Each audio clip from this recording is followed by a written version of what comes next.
कभी आपने सोचा है कि एक माँ की नसीहत और एक बच्चे की सच्चाई किस तरह पूरे डाकुओं के टोले को बदल सकती है? ये कोई आम किस्सा नहीं है, ये हकीकत है उस बच्चे की जो आगे चलकर दुनिया के अजीम वली हजरत शेख अब्दुल कादिर जीलानी बने। ये वो दौर था जब बच्चे अपनी माँ की गोद में इल्म और तरबियत का पहला सबक सीखते थे। अब्दुल कादिर अभी कम उम्र थे, मगर उनकी माँ जानती थी कि ये बच्चा अल्लाह का खास अतिया है। अक्सर रात को जब बाकी बच्चे सो जाते तो माँ अब्दुल कादिर को सीने से लगाती और कहती, बेटा, जिंदगी के सफर में बहुत इम्तिहान आएंगे, दौलत का, ताकत का, खौफ का, लेकिन याद रखना, कभी झूठ मत बोलना। नन्हा अब्दुल कादिर हैरानी से पूछता, अम्मी, झूठ ना बोलने से क्या होगा?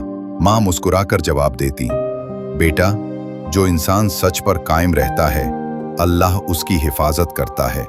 झूठ वक्ती फायदा देता है, लेकिन इंसान की रूह को अंधेरा कर देता है। ये बातें बच्चे के दिल पर ऐसे सब्त हो गईं जैसे पत्थर पर नक्श हो। वक्त गुजरा, बच्चा बड़ा हुआ और इल्म हासिल करने का शौक परवान चढ़ा। एक दिन अब्दुल कादिर ने माँ से कहा, अम्मी, मैं बगदाद जाना चाहता हूँ ताकि दीनी इल्म हासिल कर सकूं। माँ की आंखों में आंसू आ गए। वो जानती थीं कि बेटा लंबे सफर पर जा रहा है। इन्होंने बेटे को 40 दीनार दिए और गले से लगाकर कहा, बेटा, मैंने तुम्हें एक नसीहत की थी, याद है? अब्दुल कादिर ने अदब से सर झुकाकर कहा, जी अम्मी, कभी झूठ ना बोलूंगा। माँ ने दुआ के लिए हाथ उठाए और कहा, अल्लाह तुम्हें इज्जत दे, इल्म दे और तुम्हें सुरखरू करे। बेटा काफिले के साथ बगदाद रवाना हुआ। रास्ते तवील थे, सहरा की हवा तेज चलती थी, ऊंटों की गर्दनों से घंटियां बजती, काफिले वाले कुरान पढ़ते या दुआएं करते। अब्दुल कादिर का दिल अपनी माँ की नसीहत में डूबा हुआ था। हर थोड़ी देर बाद वो दिल ही दिल में दोहराते, झूठ नहीं बोलना, झूठ नहीं बोलना। एक दिन काफिला एक वीरान इलाके से गुजर रहा था कि अचानक शोर मचा। तलवारों की चमक, घोड़ों की टापें, डाकुओं ने हमला कर दिया। काफिले वाले अपने माल को छुपाने लगे।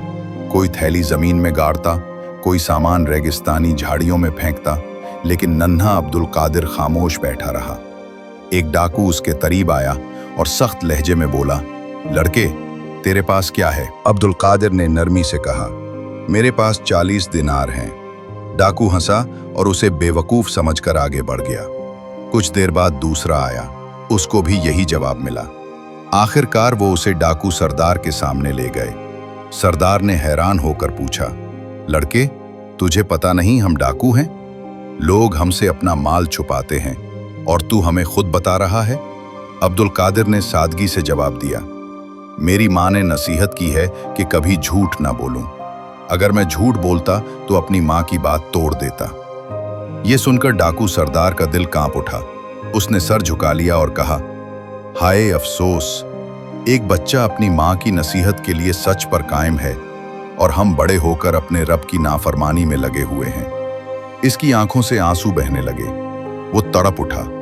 उसने अपने साथियों की तरफ देखा और बोला, हम सब गुनाह की जिंदगी गुजार रहे हैं, लेकिन आज इस बच्चे ने हमें जगा दिया।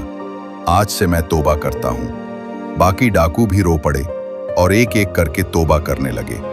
यही बच्चा आगे चलकर इल्म का समंदर बन गया। आज भी दुनिया उन्हें गौसुल आजम के नाम से याद करती है। लेकिन उनकी कामयाबी का आगाज कहां से हुआ? एक छोटे से वादे से कि झूठ नहीं बोलूंगा।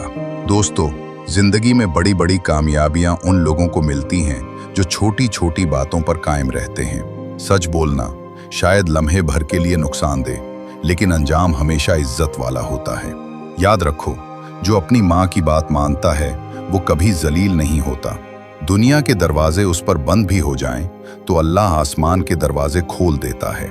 तो आज आप भी एक फैसला करें, हमेशा सच बोलें, माँ को खुश रखें और जिंदगी को सच्चाई और दुआ की रोशनी से भर दें।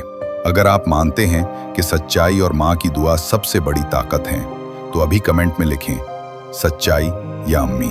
और मजीद ऐसी मुतासिर कुन कहानियाँ सुनने के लिए चैनल को सब्सक्राइब जरूर करें।